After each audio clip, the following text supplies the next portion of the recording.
नमो अर्यन्ताणं नमो सिद्धाणं नमो आयर्याणं नमो उज्जयाणं नमो लोये सौवसाहणम्।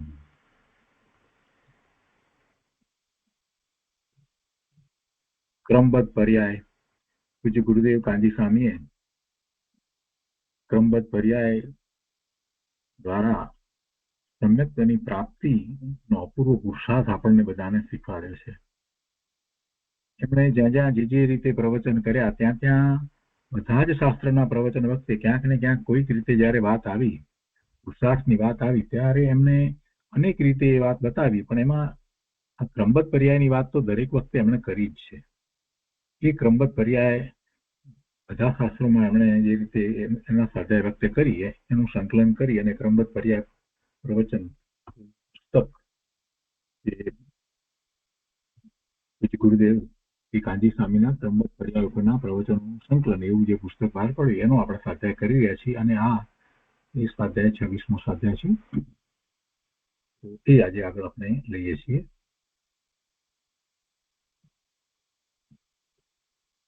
અહીંયા ક્રમબદ્ધ અનુસાર રુચિ છે કે રુચિ અનુસાર ક્રમબદ્ધ છે? જો પ્રશ્ન છે, સમજવા જેવો પ્રશ્ન છે. જેને એ વાત સમજાઈ નથી, શ્રદ્ધા થઈ નથી અને જે વિકલ્પોના ઘોડા દોડાવી રહ્યો છે ને મનથી, એને નવા નવા તુક્કા સૂઝે છે, પણ છતાં એ છેવટે ક્રમબદ્ધ પર્યાયની આસપાસ જે વિચાર કરી રહ્યો છે એટલે ક્યારેક એ પામશે. એટલે આપણે એના પ્રશ્નને બહુ મહત્વ નથી આપતા, પણ એ પ્રશ્નનો જે ઉત્તર અપાયો છે પૂજ્ય ગુરુદેવે જે એનું સમાધાન આપ્યું છે ને એ મહત્વનું છે.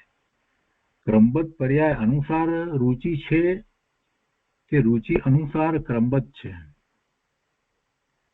પૂજ્ય ગુરુદેવ એનું સમાધાન આપતા કહે છે કે આત્મા સામાન્ય વિશેષ સ્વરૂપ વસ્તુ છે. સામાન્ય દ્રવ્ય સામાન્ય અને પર્યાય વિશેષ. તો આત્મા સામાન્ય વિશેષ સ્વરૂપ વસ્તુ છે. અનાદિ અનંત જ્ઞાન સ્વરૂપ તે સામાન્ય, અને તે જ્ઞાનમાંથી સમયે સમયે જે પર્યાય થાય છે તે વિશેષ છે. પોતાનું ત્રિકાળી દ્રવ્ય અવિનાશી એક સરખું એવું ને એવું જ રહ્યું છે, એ દ્રવ્ય સામાન્ય, એ જ્ઞાન સ્વરૂપ છે. જ્ઞાનની મુખ્યતાથી વાત કરવામાં આવે તો ત્યારે આપણે સમજીએ છીએ કે અનંત ગુણનો પિંડ એ છે, એવું સ્વરૂપ એ સામાન્ય. અને એમાં આ જ્ઞાન સ્વરૂપ કહ્યું તો પછી એમાંથી જ વાત લીધી કે જ્ઞાનમાંથી સમયે સમયે જે પર્યાય થાય છે તે વિશેષ છે. જો એકલા જ્ઞાન ગુણની પર્યાય થાય છે એમ કહેવાનો આશય નથી, પણ જ્ઞાન સ્વરૂપ આત્મા કહ્યું એટલે આત્માની જે સમયે સમયે પર્યાય થાય છે એ એનું વિશેષ છે. સામાન્ય પોતે કાયમ રહી અને વિશેષપણે પરિણમે છે. વસ્તુ ધ્રુવ ત્રિકાળ એવી જળવાઈ રહે અને અવસ્થામાં ફેરફાર થાય, અવસ્થાંતર થાય, અવસ્થા બદલાય. અને તે વિશેષ પર્યાયમાં જો સ્વરૂપની રુચિ કરે તો સમયે સમયે વિશેષમાં શુદ્ધતા થાય. પરિણામ તો થઈ જ રહ્યા છે, જેને આપણે વિશેષ કહીએ, જેને પર્યાય કહીએ છીએ, જેને અવસ્થા કહીએ છીએ, એ તો થઈ જ રહ્યું છે. પણ હવે એમાં ગુરુદેવ કહે છે કે પેલું જે દ્રવ્ય સામાન્ય કહ્યું, પોતાનું જે સ્વરૂપ કહ્યું, તો એ એવા સ્વરૂપની રુચિ કરે તો આ જે સમયે સમયે જે પરિણામ થઈ રહ્યા છે, પર્યાય થઈ રહી છે, એટલે કે જે એનું વિશેષ કહેવાય સામાન્યનું, તો એ વિશેષમાં શુદ્ધતા થાય, એટલે પર્યાય શુદ્ધ થાય, પર્યાય નિર્મળ થાય. પર્યાય નિર્મળ કરવા માટે બહાર ક્યાંય જવાની જરૂર નથી. બહાર જઈએ તો પર્યાય નિર્મળ થાય જ નહીં. સાક્ષાત તીર્થંકર ભગવાનના સમોસરણમાં બેસીએ અને પ્રભુની દિવ્ય સ્વરની સાંભળવામાં આપણો અનેરો ઉત્સાહ હોય, ઉમંગ હોય અને બરાબર આપણે એ દ્વારા જ્ઞાન સંપાદન કરતા હોઈએ તો પણ જે શુદ્ધિની વૃદ્ધિની આપણે જે વાત કરીએ છીએ કે જેમાં પોતાના પરિણામ સ્વરૂપમાં સ્થિર થતા જે પરિણામ થાય છે, મોક્ષ માર્ગના પરિણામ થાય છે, એવા નથી થતા. એમાંથી આપણે માર્ગદર્શન પ્રાપ્ત કરીએ.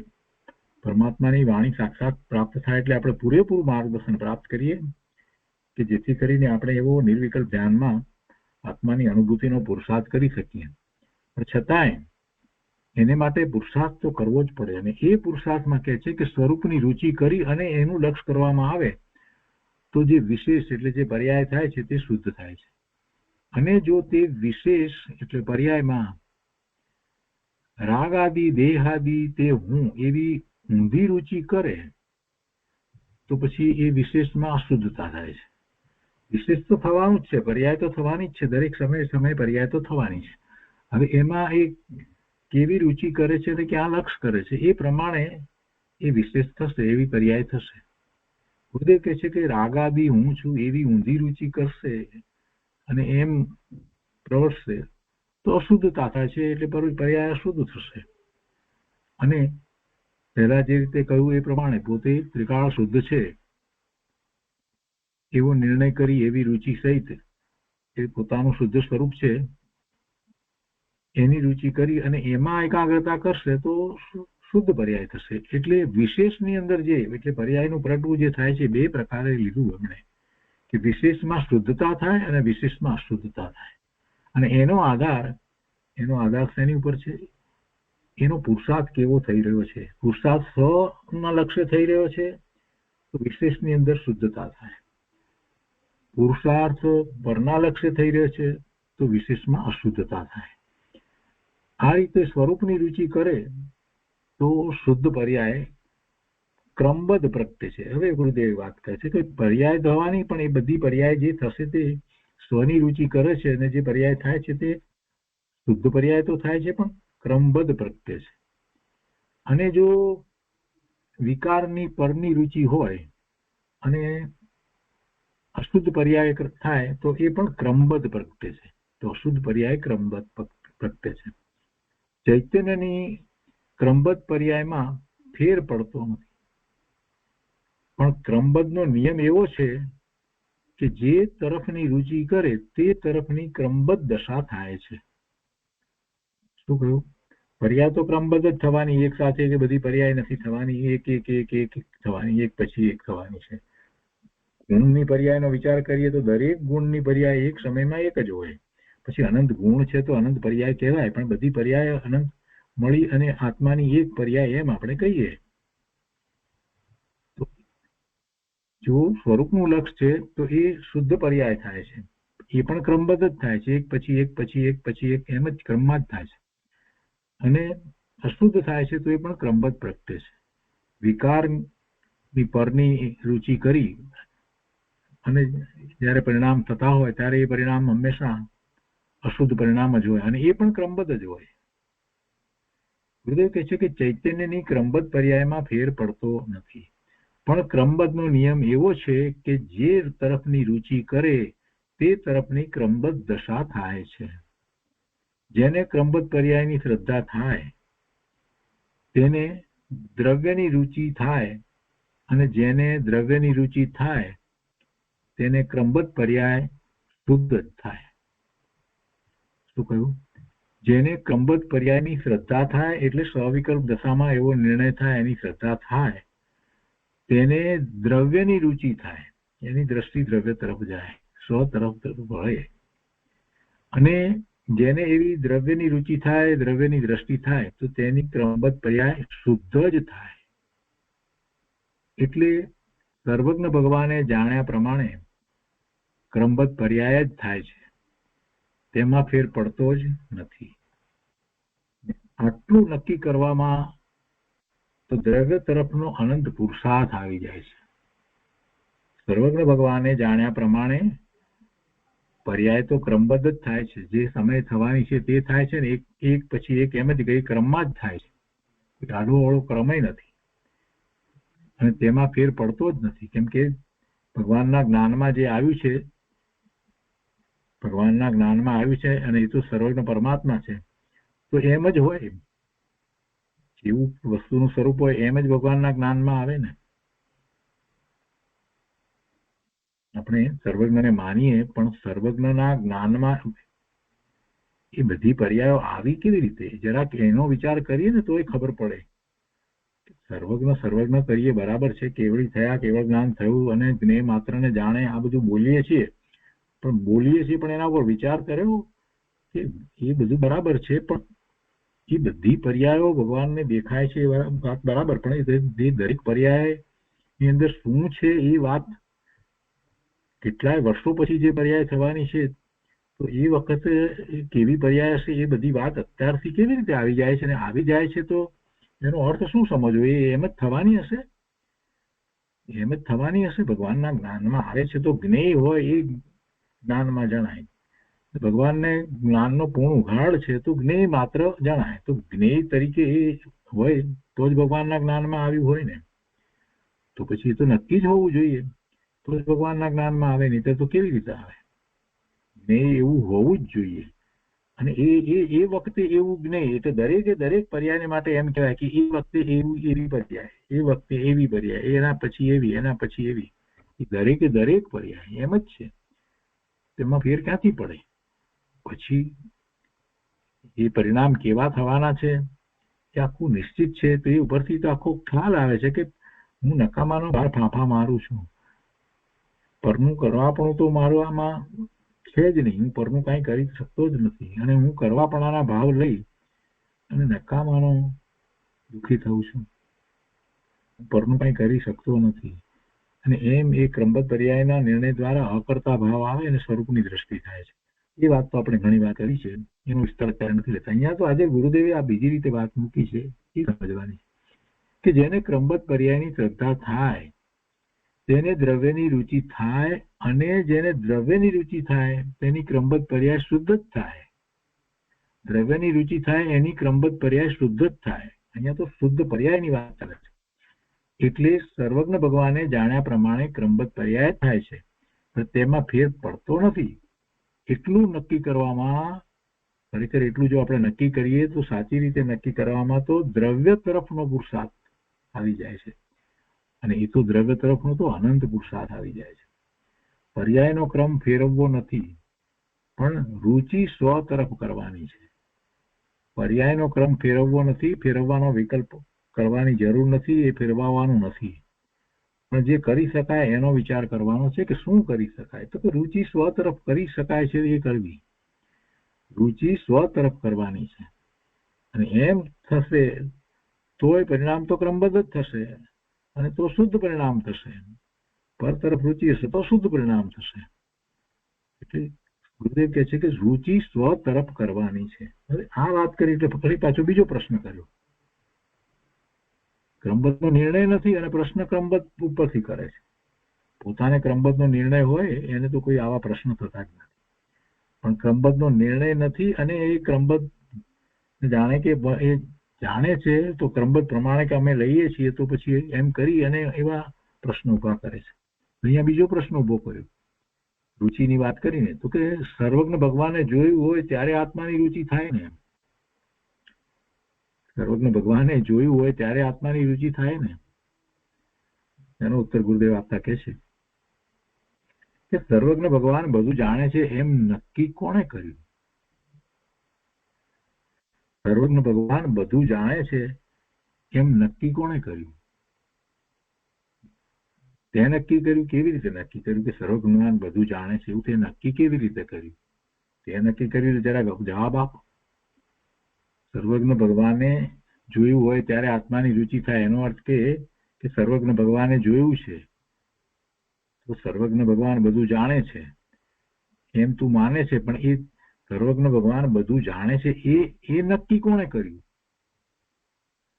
એવો વિશ્વાસ તને આવ્યો છે અને તું બરાબર માને છે કે ના, સર્વજ્ઞ ભગવાને જેમ જોયું છે બધું એમ જોયું છે એ પ્રમાણે થાય, એટલે રુચિ પણ એ પ્રમાણે થાય, એમ ખરેખર તું માનતો હોય તો જરાક વિચાર કર. હવે ગુરુદેવ કહે છે કે સર્વજ્ઞ ભગવાન બધું જાણે છે એમ જે નક્કી કર્યું હોય તો પછી સર્વજ્ઞ ભગવાનના જ્ઞાન સામર્થ્યને પોતાની પર્યાયમાં નક્કી કર્યું છે, તેની પર્યાય સંસારથી અને રાગથી ખસીને પોતાના જ્ઞાન સ્વભાવ તરફ વળી છે, ત્યારે જ એને એવો સર્વજ્ઞ ભગવાનનો નિર્ણય થાય કે સર્વજ્ઞ ભગવાન બધું જાણે છે. એને એમ થાય કે ના સર્વગુણ ભગવાન બધું જાણે છે એવો જેને નિર્ણય થયો હોય તો એવો નિર્ણય કરવા માટે પણ સાચો સમ્યક નિર્ણય કરવા માટે પણ એને સ્વરૂપનું લક્ષ કરવું પડે. એને સ્વરૂપનું લક્ષ કરે છે એને એવા સર્વજ્ઞ સ્વભાવનો નિર્ણય થાય છે. કેમ કે સર્વજ્ઞતા જે છે એ શેનો અંશ છે? આ કેવી રીતે વાત છે એ જરાક સમજવાની જરૂર છે. સર્વજ્ઞતા શેનો અંશ છે? એ તો જ્ઞાનનો અંશ છે. તો એ જ્ઞાન ગુણ નો પૂર્ણ ઉઘાડ છે. તો એ સર્વજ્ઞતા નક્કી કરવા માટે જેને પોતાના જ્ઞાન ગુણનો અંશે ઉઘાડ અનુભવમાં આવ્યો છે એ જ કહી શકે કે કેવળ જ્ઞાન કેવું હોય. જેને બીજ જોઈ છે એ જ કહી શકે કે પૂર્ણિમાનો આખો ચંદ્ર કેવો પ્રકાશિત હશે. એટલે સમ્યક દર્શન થયું છે એને સર્વગુણાંસ્તે સંકિત, જેમ કૃપાળુ દેવે કહ્યું છે એ પ્રમાણે સર્વગુણનો અંશ પ્રગટ થયો છે. તો એવો જ્ઞાન ગુણનો એવો અંશ પ્રગટ થયો છે તો એના દ્વારા ખ્યાલ આવે છે કે કેવળ જ્ઞાન કેવું હશે, પૂર્ણ જ્ઞાનની દશા કેવી હશે, સર્વજ્ઞતા કેવી હશે. એને સર્વજ્ઞનો નિર્ણય થાય. અને જેને આવો સર્વજ્ઞનો નિર્ણય આ રીતે થયો હોય એને તો અનુભૂતિ થઈ ગઈ. એટલે સર્વજ્ઞનો સાચો નિર્ણય કરવા માટે થઈ અને કેટલો મોટો પુરુષાર્થ જોઈએ. આ વાત કરી છે. ફરીથી વાંચનમાં લઈએ. પ્રશ્ન શું કર્યો કે સર્વજ્ઞ ભગવાને જોયું હોય ત્યારે આત્માની રુચિ થાય ને? ગુરુદેવ ઉત્તર આપે છે કે સર્વજ્ઞ ભગવાન બધું જાણે છે એમ નક્કી કોણે કર્યું? જેણે સર્વજ્ઞ ભગવાનના જ્ઞાન સામર્થ્યને પોતાની પર્યાયમાં નક્કી કર્યું છે તેની પર્યાય સંસારથી અને રાગથી ખસીને પોતાના જ્ઞાન સ્વભાવ તરફ વળી છે ત્યારે જ તેણે સર્વજ્ઞનો નિર્ણય કર્યો છે. જેની પર્યાય જ્ઞાન સ્વભાવ તરફ વળી છે તેને આત્માની જ રુચિ છે. એને એવો નિર્ણય થયો છે સર્વજ્ઞ પરમાત્માનો જ્ઞાન સ્વભાવનો નિર્ણય થયો છે, અંશ થયો છે. એને જ સર્વજ્ઞતાનો નિર્ણય થાય, સર્વજ્ઞ ભગવાનનો નિર્ણય થાય કે આવી સર્વજ્ઞતા જગતમાં છે, કેવળી પરમાત્મા ને આવું સર્વજ્ઞપણું હોય છે. તો એને થાય. તો એની પર્યાય એક એ સ્વ તરફ વળી છે, જ્ઞાન સ્વભાવ તરફ વળી છે અને અંશે જ્ઞાન એને પ્રગટ થયું છે. એટલે એને આત્માની જ રુચિ છે. કહે છે કહું કેવળી ભગવાન ત્રણ કાળ ત્રણ લોકના જાણનાર જ છે. તેઓ પોતાના જ્ઞાનથી બધું જાણે છે પણ કોઈનું કાંઈ કરતા નથી. બધું જાણે છે પણ કોઈનું કાંઈ કરતા નથી. અન્ય મતની અંદર એવી વાત આવે કે ભગવાન કાંઈક કરે, બધાનું પાપીઓને સજા કરે અને પુણ્યશાળી હોય એને કંઈક સારા ફળ આપે વગેરે વગેરે. સાવ બધી મિથ્યા માન્યતા. ભગવાન તો પોતે પોતાના સ્વરૂપમાં આવ્યા બાદ સુખ શાંતિ આનંદની દશામાં બિરાજમાન થઈ ગયા છે. એ કોઈનું કરતા નથી, કોઈનું કરે એવું વસ્તુનું સ્વરૂપ જ નથી. એક દ્રવ્ય બીજા દ્રવ્યનું કાંઈ કરે નહીં અને કેવળી પરમાત્મા પણ કોઈનું કાંઈ જ કરે નહીં. જાણે સર્વજ્ઞતા છે અને એ પણ કાંઈ સર્વજ્ઞતા છે એટલે બધા પરને જાણ્યા કરે છે એમ નથી. એ તો સ્વને જાણે એટલે સ્વને જ અનુભવી રહ્યા છે. પણ એ સામર્થ્ય ઉઘડી ગયું છે, પૂર્ણ દશા થઈ છે. એટલે તેઓ પોતાના જ્ઞાનથી બધું જાણે છે પણ કોઈનું કાંઈ કરતા નથી. અને આમ જેણે યથાર્થપણે કર્તૃત્વપણાની બુદ્ધિ ટળી ગઈ એટલે કે અભિપ્રાય અપેક્ષાએ એ સર્વજ્ઞ થયો છે.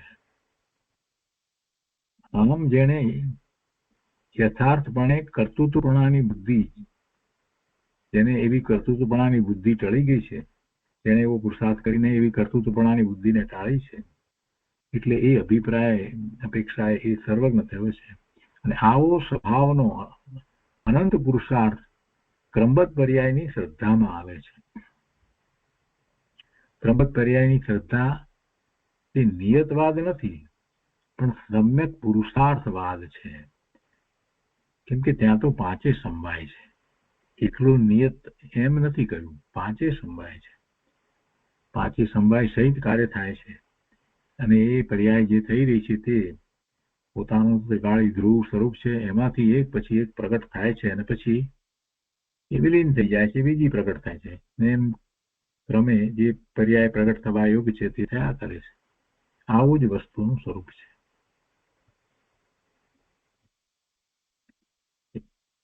એ પછી આપણે બીજો એક વધારે બોલ લઈએ છીએ, અહીંયા પેટા લઈએ છીએ 67મો પેટા. એમાં કહે છે કે અનંતા ગુણ આત્મામાં એકમેકપણે છે. એ તો આપણે જાણીએ છીએ કે અસંખ્ય પ્રદેશી આ આત્મા એના દરેક પ્રદેશમાં દરેક ગુણ રહ્યો છે, અનંત ગુણ એવી રીતે રહ્યા છે, અને તે પૂર્ણ સ્વરૂપની શ્રદ્ધા અને એકાગ્રતા વડે તેનો વિકાસ થાય છે. પરના કાર્યનો તે પદાર્થ કરતા છે. પરનો કરતા હર્તા કે ભોગતા કોઈ જીવ નથી. જે પદાર્થ છે એ પદાર્થ જ એ પોતાના કાર્યનો કરતા છે. બીજો અન્ય પદાર્થ હોતો નથી કે બીજો જીવ પણ હોતો નથી. અને અજીવ જીવના કાર્યોનો કરતા નથી. જીવના કાર્યોનો કરતા અજીવ નથી, ને અજીવના કાર્યોનો કરતા જીવ નથી. કોઈ કોઈનું કાર્ય કરતું જ નથી. કોઈ કોઈનું નિમિત્ત કરતા થઈ શકતું નથી. સ્વતંત્ર જ્ઞાતા સ્વભાવ બતાવનાર ક્રમબદ્ધ પર્યાયની સ્વતંત્રતાનો અધિકાર ચાલે છે. દરેક દ્રવ્ય સ્વકાળે પોતપોતાની યોગ્યતા અનુસાર પોતાથી ઉપજે. કોઈ એને ઉપજાવે એમ બને નહીં. એની પર્યાય ઉપજવું એટલે એવી પર્યાય થાય. તો એ કોઈ બીજું કરે નહીં, પોતાથી ઉપજે અને પછી બદલે પણ પોતાથી, અને જે ટકે છે એક સમય માટેની એ પણ પોતાથી.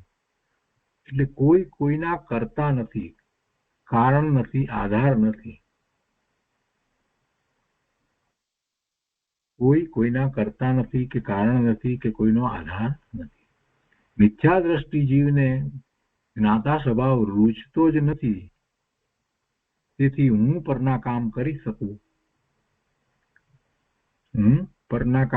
શકું અને પર મારા કાર્ય કરી શકે એમ માને છે. પોતાને ભૂલી પરને પોતાનું માને છે. દ્રવ્ય ગુણ અક્રમે છે, ક્રમે નથી. પર્યાય પ્રગટ થાય છે એક પછી એક ક્રમે છે. એટલે કે દ્રવ્ય ગુણ જે છે તે બધા એક સાથે છે, એટલે એ ક્રમે નથી. અને પ્રગટ થતી પર્યાયો પોતપોતાના કાળે ક્રમસર છે, એ અક્રમ નથી. હવે કે છે આ વાત તો આપણે જાણીએ છીએ, આ સમજ તો આપણને ઘણા શાસ્ત્રોના સ્વાધ્યાય વખતે ગુરુદેવ દ્વારા પ્રાપ્ત થઈ છે. હવે આગળ કહે છે કે દ્રવ્યમાંથી દ્રવ્યના આશ્રય પર્યાયો દરેક સમયે નવી નવી ઉપજે છે અને પૂર્વ પર્યાયો બદલે છે. એક દ્રવ્યમાં દરેક દ્રવ્યમાં અનંત ગુણ છે. તેથી એક સમયમાં અનંત ગુણની એક પર્યાય લઈએ તો પણ અનંત અવસ્થા થાય. એક સમયમાં અનંત ગુણની અનંત અવસ્થા ઉત્પાદ વ્યયરૂપ થઈ અને સ્વદ્રવ્યમાં ભળે છે. એટલે શું કે એક પર્યાય થઈ અને પછી એ વિલીન થાય એટલે સ્વદ્રવ્યમાં વિલીન થઈ ગઈ, નવી અહીંયા ઉપજી અથવા તો એનો ઉત્પાદ થયો અથવા તો પ્રગટ થઈ અને પછી બીજા સમયમાં એ ત્યાં વિલીન થઈ જાય અને એને નવી અહીંયા ઉપજે. એટલે સ્વદ્રવ્યમાં ભળે છે. એ અવસ્થા ક્યાં ગઈ? જે નવી નવી થાય છે ક્યાં ગઈ? એ દ્રવ્યમાં ગઈ, એમાં વિલીન થઈ. પણ એમાં એને પરદ્રવ્ય સાથે કાંઈ સંબંધ નથી. પોતાની પર્યાય પ્રગટ થઈ, પોતાને વિશે જ રહી ગઈ, પછી અપ્રગટ થઈ.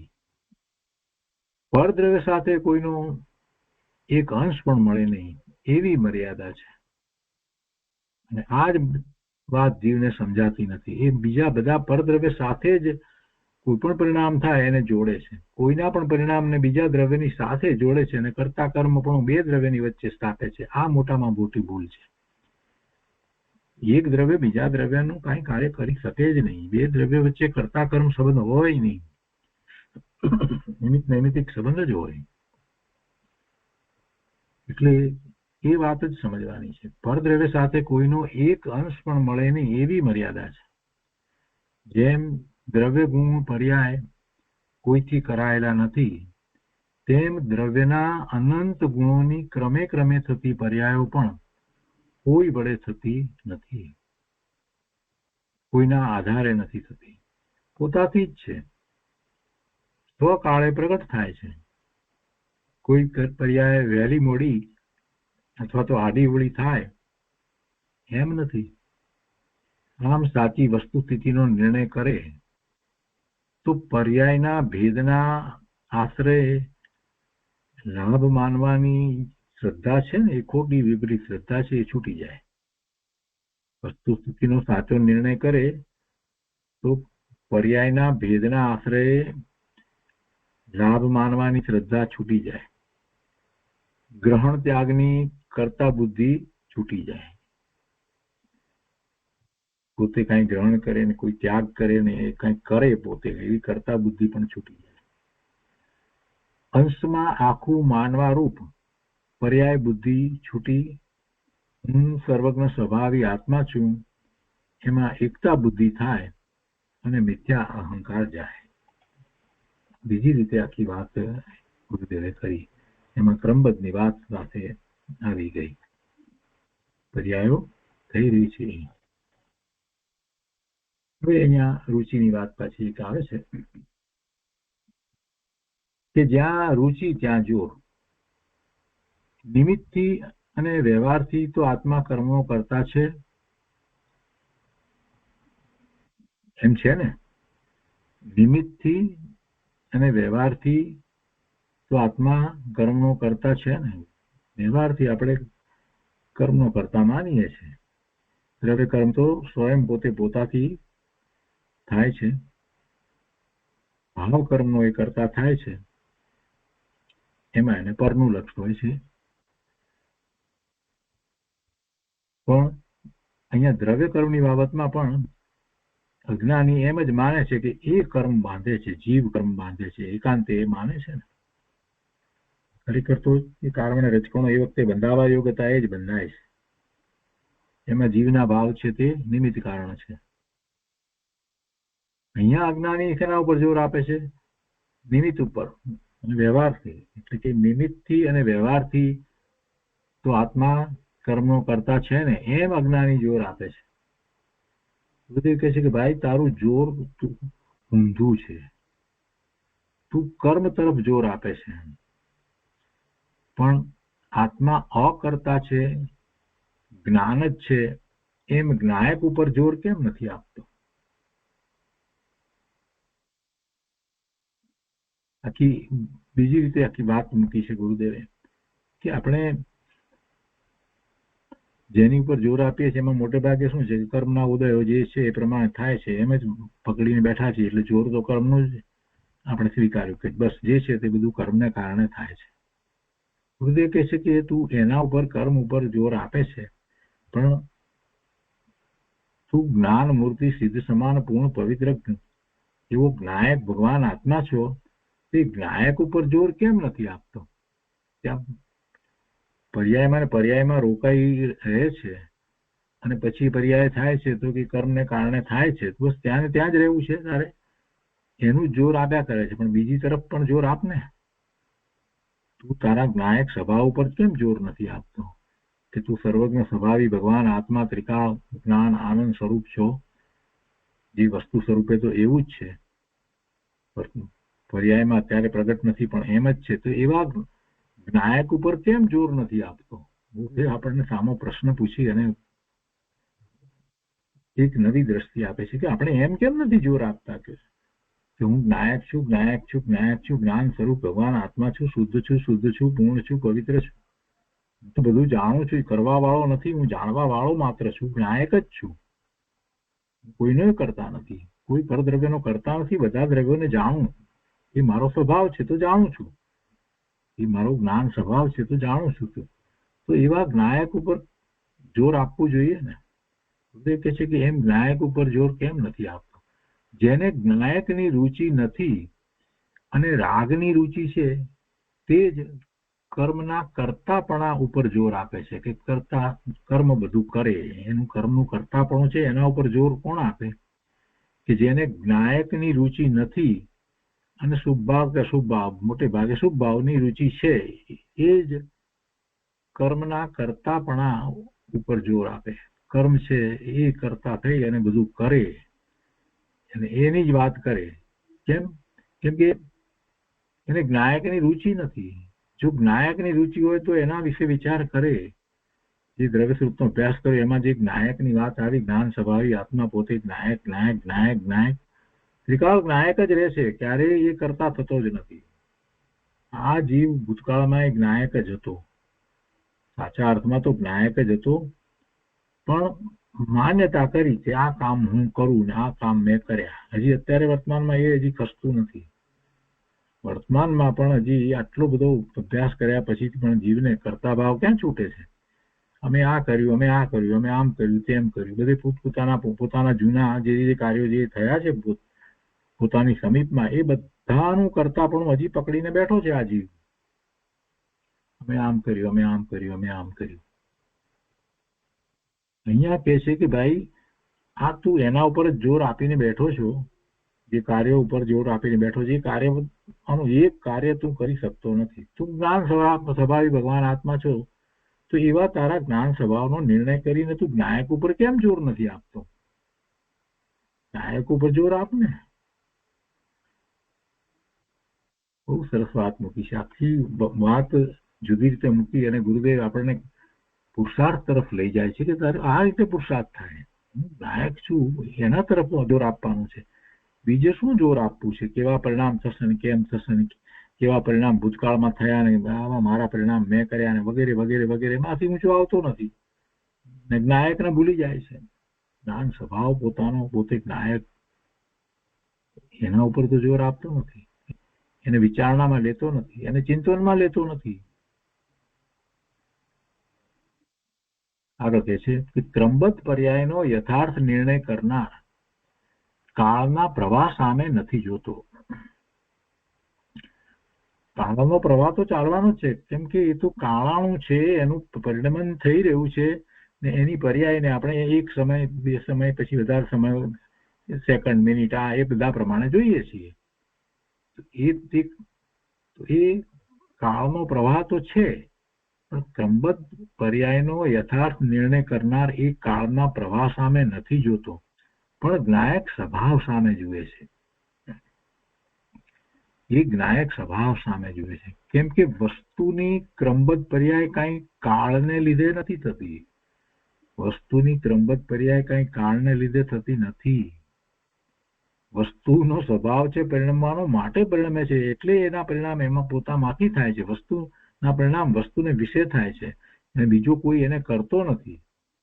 એટલે કાળ દ્રવ્ય જે છે એ કઈ એને કરતું નથી.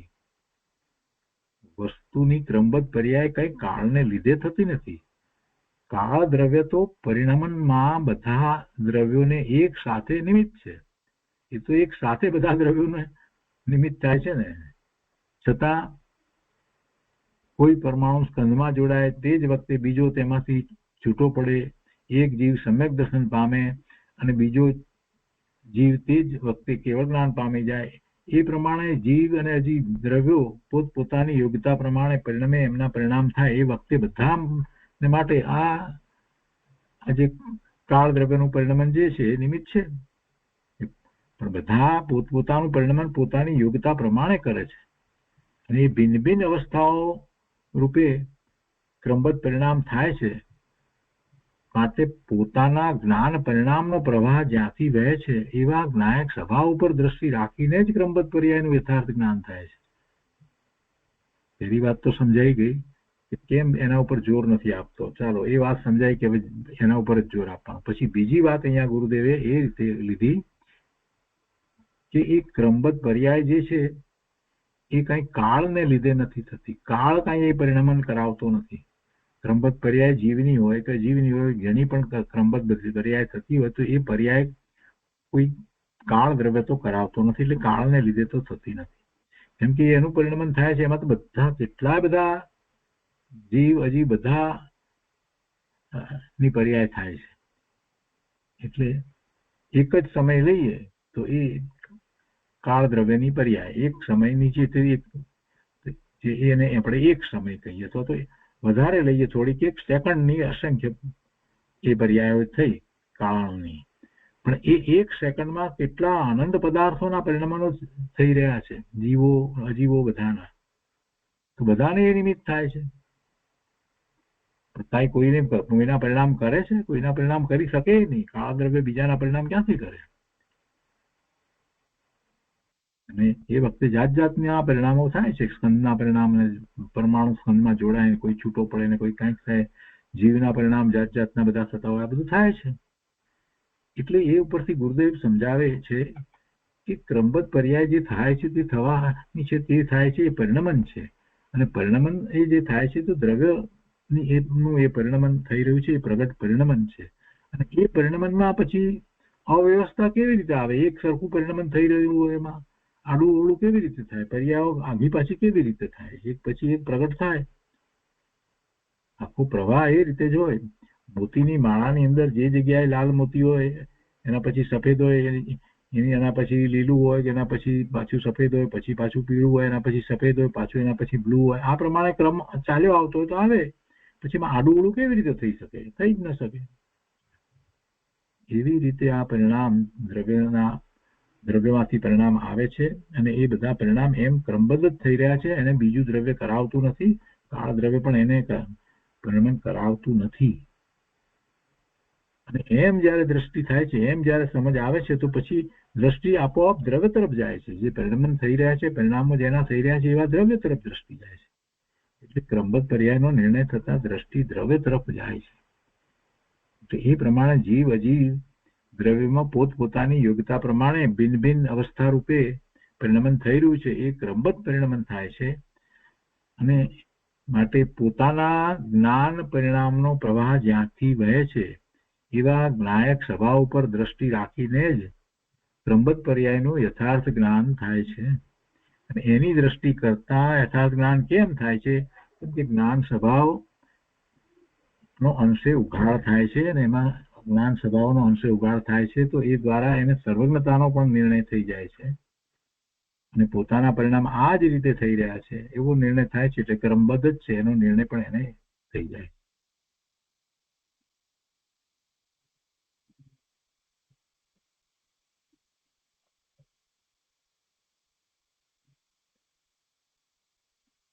તો આજે આપણે ભાગની અંદર પેટા બોર્ડ લીધા. આજનો સ્વાધ્યાય અહીંયા સુધી રાખીએ છીએ. અને આ જે 7મા ક્રમબદ્ધ અનુસાર રુચિ છે કે રુચિ અનુસાર ક્રમબદ્ધ છે એમ કરી અને જે બધા લીધા 65 થી શરૂ કરીને એ બધાને ફરીથી અભ્યાસ કરવા, વાંચન કરવા, વિચારવા ખાસ અનુમોદના છે.